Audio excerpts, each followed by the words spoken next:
Hello friends आज मैं आपको एक ऐसे टॉपिक ऐसे कानून के बारे में बताने वाला हूं सेक्शन 54 जो कि ये सेंट्रल लॉ है और लगभग पूरे भारत पर ये प्रभावी होता है। चाहे आप किसी भी राज्य से हों, ये सेंट्रल लॉ लगभग सब जगह मान्य होता है।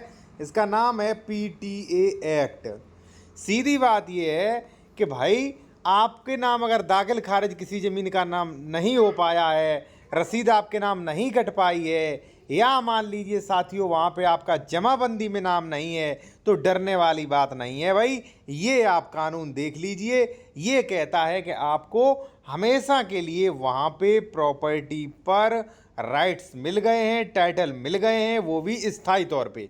अब ये कानून कह क्या रहा है, हम बात करेंगे। यहाँ पे मैंने क्या बताया, पीटीए एक्ट सेक्शन 54। मैंने बताया ना ये सेंट्रल लॉ है और विद प्रूफ के अब आप ये देखेंगे, हम आपको प्रूफ से बहुत अच्छे तरीके से पढ़ाएंगे ये, ठीक है। इससे पहले साथियों एक चीज़ और, अगर आप किसी मैटर पर बेहतर लीगल एडवाइस कानूनी सलाह लेना चाहते हैं आप, तो कॉन्टैक्ट नंबर वीडियो की डिस्क्रिप्शन में आपको मिल जाएगा। या डॉक्यूमेंट्स आप दिखवाना चाह रहे हैं, ठीक है, डॉक्यूमेंट्स कोई ज़मीन वगैरह खरीद रहे हैं, या मान लीजिए कोई अन्य है कि ज़मीन सही है कि नहीं, विवादित तो नहीं, तो वो भी आप चेक करवा सकते हैं, ठीक। अब ये कह क्या रही है प्रॉपर्टी ट्रांसफ़र एक्ट, सबसे पहले आप ये समझिए, जब आप यहाँ तक इसे पढ़ लेंगे तो सारा कुछ आपको समझ में आ जाएगा, ठीक है। आपको टेंशन लेने की ज़रूरत नहीं है, ठीक है ना। अब देखिए क्या कहता है, विक्रय की परिभाषा करते हुए धारा 54 कहती है कि विक्रय ऐसी कीमत के बदले स्वामित्व का अंतर है जो दी जा चुकी हो, जिन्हें देने का वचन दिया हो, या जिसका भाग दे दिया हो और किसी भाग को देने का वचन किया गया हो। नहीं समझ में आया, कोई दिक्कत नहीं, आगे पढ़िए, फिर मैं आपको आसानी से समझाऊंगा। जैसा कि पहले लिखा जा चुका है कि विक्रय कीमत के बदले स्वामित्व का अंतर है।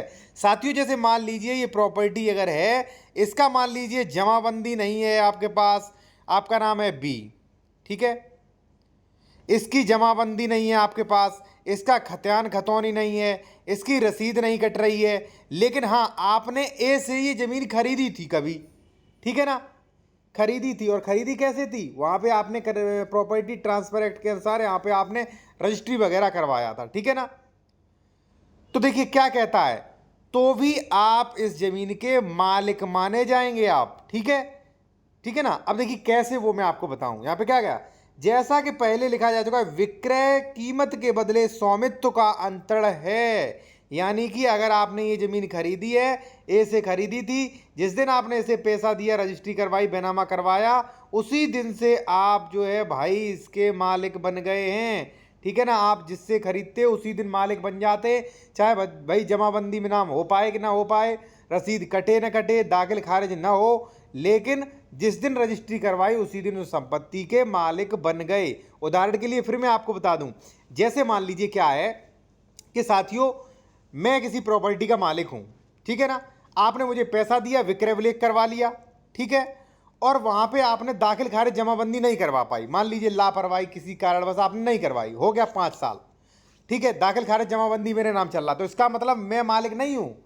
क्योंकि विक्रय जो जब मैंने किया तो आपको सारे राइट्स ट्रांसफर हो गए। अब देखिए क्या कह रहा है, मैं नहीं कह रहा हूं, ये सेक्शन कह रहा है, ठीक है। कोई दिक्कत हो आपको तो देखिए आप बेहतर कानूनी सलाह ले सकते हैं मुझसे, ठीक है। और अगर आप ये पीडीएफ लेना चाहते हैं इसका, तो इसका पीडीएफ भी आप ले सकते हैं मुझसे, ठीक है ना। अब ये कह रहा है वो आप देख लीजिए, उसके बाद आपको अगर जरूरत पड़े तो पीडीएफ भी मिल जाएगा। देखिए जैसा कि पहले लिखा जा चुका है कि विक्रय कीमत के बदले स्वामित्व का अंतर है, यानी कि हमने कोई चीज विक्रय की तो आपसे कीमत ली और उसके बदले में स्वामित्व का आपने मालिकाना हक का अंतरण किया, यानी कि ट्रांसफर कर दिया आपको, ठीक। इसलिए एक व्यक्ति दूसरे को स्वामित्व का अंतरण है, यानी कि मैं एक व्यक्ति यानी कि दूसरे व्यक्ति आपको स्वामित्व का अंतरण कर रहा हूं, मेरा जो अधिकार है उसका अंतरण यानी कि ट्रांसफर कर रहा हूं। एक व्यक्ति द्वारा स्वामित्व का अंतरण से तात्पर्य है, स्वामित्व का अंतरण जो मैं बोल रहा हूं बार बार, इससे क्या तात्पर्य है कि वह व्यक्ति यानी कि जो बेच रहा है, संपत्ति के सभी अधिकार, जो भी हमारे संपत्ति पे सभी अधिकार हैं, जो भी हमारे यहां पे देख सकते हो, और हित पूर्ण रूप से, पूर्ण यानी कि सभी रूप से, ठीक है ना, स्थायी रूप से यानी कि हमेशा के लिए अंतरित करता हूं, आपको ट्रांसफर करता हूं। दूसरे शब्दों में देखिए और भी इसमें स्पष्टीकरण दिया है। दूसरे शब्दों में आंतरिक विक्रेता संपत्ति में अपना पूर्ण हित, ठीक है ना, पूर्ण हित, उस पर सभी अधिकार क्रेता को यानी कि जो खरीद रहा है उसको हस्तांतरित कर देता है। ठीक है, अब देखिए इसका क्या हो गया, मीनिंग क्या निकला। अब वो थोड़ा सा मैं थोड़ा आपको समझा दूं, ठीक है। और बाकी मान लीजिए आपको कुछ नहीं समझ में आता है तो कॉन्टैक्ट नंबर दिया गया, आप बेहतर से बेहतर सलाह ले सकते हो। कोई प्रॉपर्टी संबंधी मैटर है, क्रिमिनल मैटर है, या कोई ज़मीन वगैरह खरीदे उसके डॉक्यूमेंट्स भी आप दिखवा सकते हैं।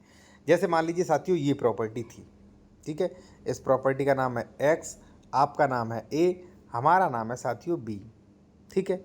अब ये प्रॉपर्टी हमने क्या की, एक्स प्रॉपर्टी आपको बेच दी, ठीक है, बेच दी यानी कि विक्रय कर दिया। तो मैंने सारे अधिकार, सारे राइट्स आपको ट्रांसफ़र कर दिए, क्योंकि बेची है, पैसा ले लिया, रजिस्ट्री करवा दी, सारे अधिकार राइट्स ट्रांसफ़र कर दिए। अब हमारा कुछ नहीं रह गया इस पर, ठीक है ना। अब रजिस्ट्री आपके हाथ में आ गई। क्या आपके हाथ में आ गई इस प्रॉपर्टी की? इस प्रॉपर्टी की आ गई आपके हाथ में रजिस्ट्री, ठीक है ना, रजिस्ट्री।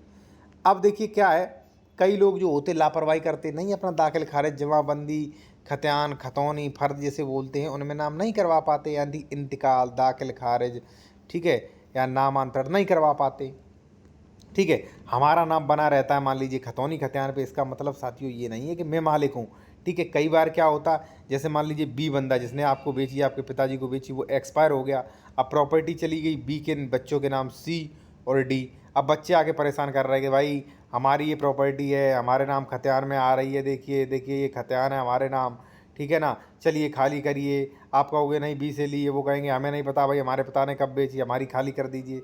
तो भाई मैं आपको बता दूं ये अननेसेसरी आपको प्रोसेस कर रहे हैं, ठीक है। अगर ऐसा कोई भी मान लीजिए दिक्कत है तो आप ये आदेश की पीडीएफ दिखाइए जाके प्रशासन को और शिकायत करिए कि ये मुझको जो है फालतू में बिना किसी रीज़न के यहाँ पे जो है हमें हैरेसमेंट कर रहे हैं। आप शिकायत कर सकते हैं, ठीक है। और इस पीडीएफ की मान लीजिए ज़रूरत पड़ती है तो आप जो है कॉन्टैक्ट नंबर हमारा वीडियो की डिस्क्रिप्शन में दिया गया है, आप व्हाट्सएप मैसेज करेंगे, आपको फ़ीस बता दी जाएगी, ठीक है। और आप लीगल एडवाइस भी ले सकते हैं, अगर पीडीएफ लेना तो पीडीएफ भी ले सकते हैं। काफ़ी महत्वपूर्ण पीडीएफ है ये साथियों, ठीक है ना।